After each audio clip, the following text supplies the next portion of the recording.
Plasma cutters are probably one of the coolest things you can ever put in a home garage. It opens up a whole world of things that you can do with metal that you couldn't do before. This is about as cheap of a way to get into that as possible. If it's a tool that you're going to use on a very regular basis, I would say without question, no matter how good this is, they also make one with a high voltage start. Go for that option. If it's something that you're only going to use a few times a year, or it's just nice to have for the money, yeah, I don't know. Might be worth it.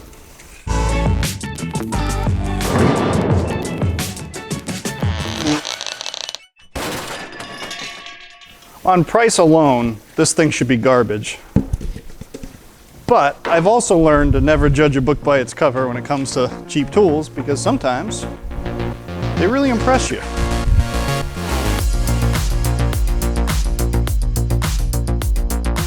So I was about to really hammer them on this ground cable, and then I realized who's actually using a machine like this. This is just a little portable machine meant to bring with you wherever. So you don't really need a long ground cable, which is good because they only give you about 3 feet here. Pretty standard, inexpensive ground clamp, but I'm sure it'll do the job just fine.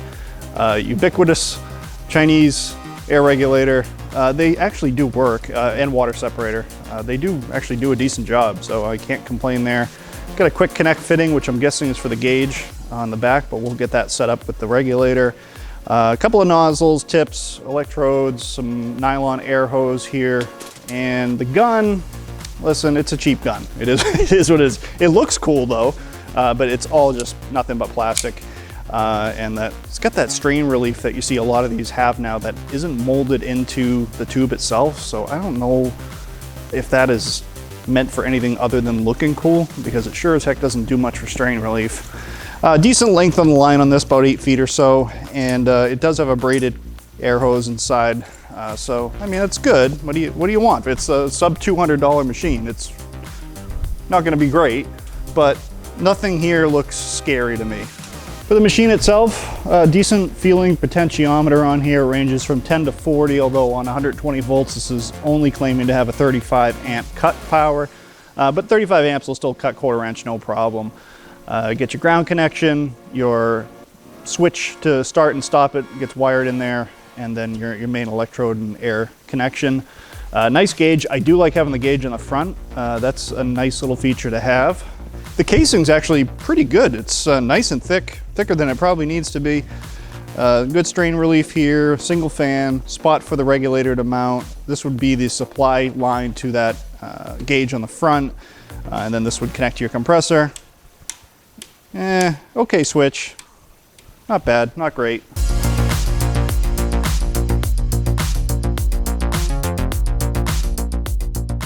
Well, I'll say this, it's not terrible. It's not great by any means. So first, the main board, there's really no support for that main board. It's just sitting on a couple of tabs, so it's definitely got a lot of wiggle in the chassis. So obviously a portable machine, you'd like to see a little bit more thought put into rigidly mounting everything so it doesn't move around. And you got little things like this, air hose just going through a cutout in the back plate here that is just bound to, chafe away over time and cause a leak. They did put some like plexi plasticky stuff in here as kind of an air guide over the IGBT MOSFETs and a couple of the big chokes. There's a high voltage start transformer here, which I didn't think this was a high voltage start machine, so we'll have to see how it performs once we fire it up, but I was not expecting to see that in there. Little stuff like this, they just use a push-on Molex connector on the back of the LEDs, so it easily could just slide right off. Just kind of some half-assery assembly in that sense, but again, taking into account the money that you're spending, I mean, you got to expect some of that. Solastic on all of the connections is really nice. The board is beautiful. I love the red board, but it's not coated in anything. There's no conformal coating on there, so any type of moisture, water ingress in this, and you're going to be kind of shot there. They put some more of the plastic on the back just as a further insulator between the metal case and the back of the board, since the board can kind of dance around on its own here. But I mean, all of the soldering and everything looks really good on both sides, and the placement of the ICs looks really nice. Yeah, you can tell this thing's 35 amps tops. I mean, just on the gauge of the wire here, we've probably got 14 gauge, and it's probably aluminum. Yep, 14 gauge aluminum. On the power supply end of things, great filtering. They only use two 200 cats here, so I'd say it's probably a little on the undersized. I wouldn't be surprised if you end up having one of those guys pop down the road after you ground out the torch a couple of times. There's not a lot of reserve capacity there. There is no name brand components in here at all. Everything is off-brand stuff. Wire management is okay. Honestly, I've seen a lot worse, and a lot worse that work well, so nothing too bad in here.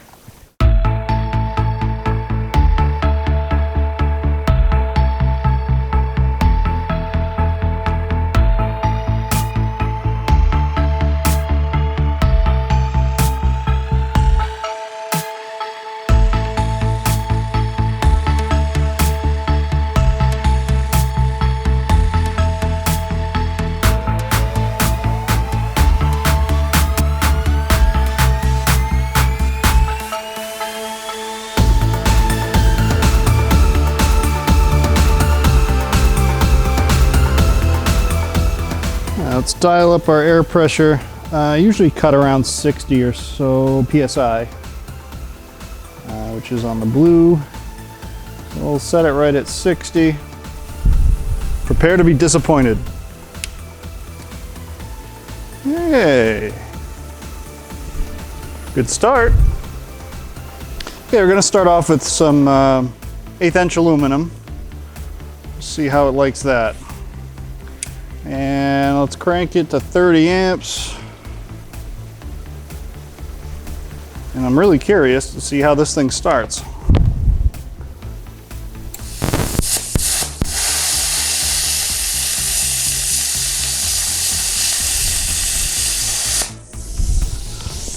Well, hell, that's not bad. All right, so it's definitely not the arc start. You do have to have your tip pretty much on the workpiece.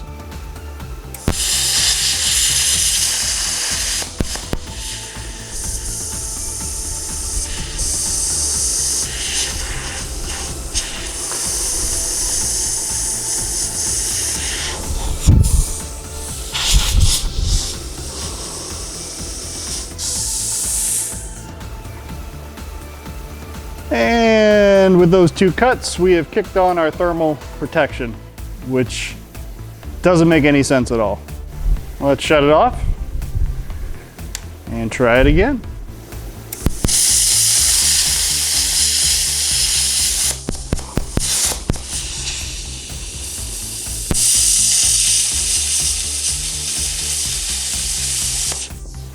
That's a pretty clean cut. There's the back side. We got just a hair of splatter there. Beats the hell out of using a cutoff wheel, that's for sure. That thermal shutoff, it's got me a little concerned, so I'm gonna just cut a whole bunch on this aluminum. We'll just shred it into pieces and see if we can get it to trip again.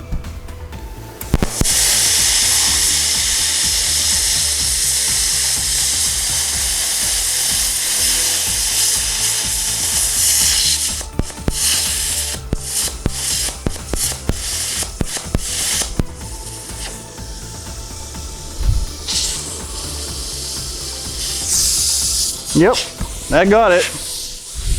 Tripped again.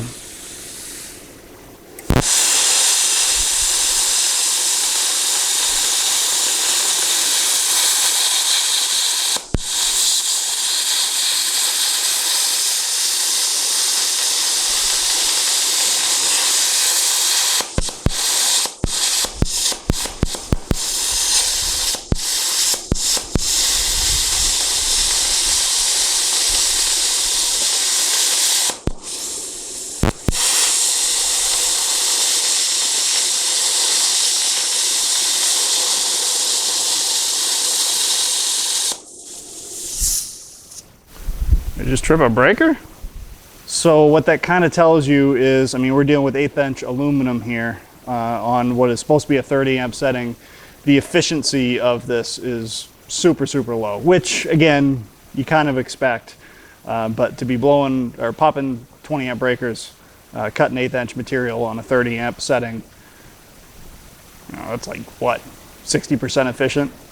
So it's definitely gonna chew up some power, but it did make me a smiley face, so that's kind of cool. Let's try some steel. I'm gonna leave it on 30 amps here and see how it does on some, I think this is a 11 or 12 gauge super strut.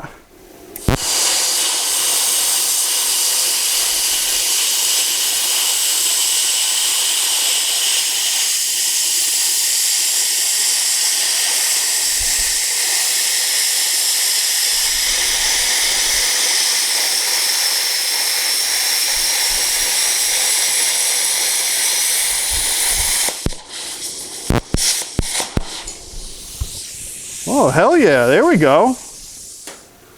So what we just did was a much longer cut of heavier material than that aluminum was, and it didn't shut off on me that time at all. So I don't know whether that was just a little quirk or if I should expect more of that, but that did a nice job cutting this. All right, so we got it maxed out on amperage, and we are looking at some 1/4 inch, which is probably gonna be the limit of what this could cut.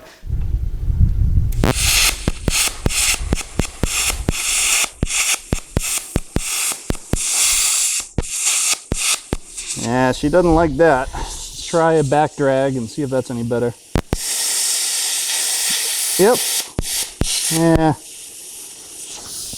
You know what? Let me clean up the piece. So it does have some sort of high voltage start, but it's not a true high voltage start where you can actually get some distance and start it easily. So that just may mean it's much more sensitive to having cleaner material. On a true high voltage start gun, you can pretty much plasma your way through even a layer of paint once the arc gets started. But this is going to be a little bit more particular about making good contact at the surface, because that's really what it's relying on to maintain the arc. So we'll just polish this turret a little bit and see if that likes it any better. Well, we got thermal cutoff again. I think now we know what's going on here. It does not like that arc start, stop, start, stop, start, stop. And I'm gonna guess that kind of goes back to the power supply, what we were talking about earlier, and that small capacitor bank. It just is not able to hold a lot of energy there. And when you're starting and stopping the arc, it's sending it into some sort of protection mode, even though the machine itself, it's not a cooling issue. It's able to keep up with the cooling, no problem. But it doesn't have a great power supply to pull from, and that puts it into its little protect mode.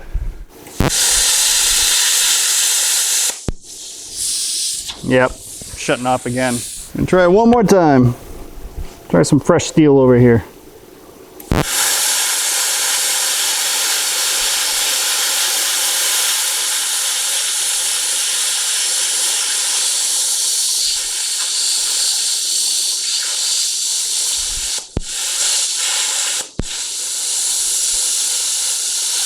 So you see the line there, it's basically getting through maybe 60% of the material, and then it just pools up and puddles. It just does not have the amperage to get through 1/4 inch.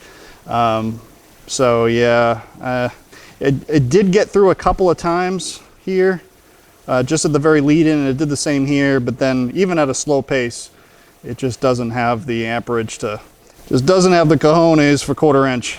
All right, let's be honest with ourselves. This is the cheapest plasma cutter you can basically get, shipped to your door, and it performs like one. As much as the manufacturer probably doesn't want me to say this about the machine they gave to me, I can't recommend it. You don't have to spend a lot more, and I'll link a few in the description below, to get a much more robustly built and capable machine. Will it cut metal? Yes, it will, but it's probably going to drive you bonkers kicking off in that protection mode, just because the power supply is really poorly engineered and undersized. With that said, if you have a very tight budget and this is all you can possibly afford, it will cut metal, but stay under 1/8 inch or smaller, and expect that it's going to be a little finicky at best. But if you can wait another week and put a few more pennies in the bank, you don't have to spend a lot more to get. I've reviewed some really solid machine like the Lotos, and that's where I'd be spending my money. So with that said, thank you guys very much for watching. As always, I very much appreciate it.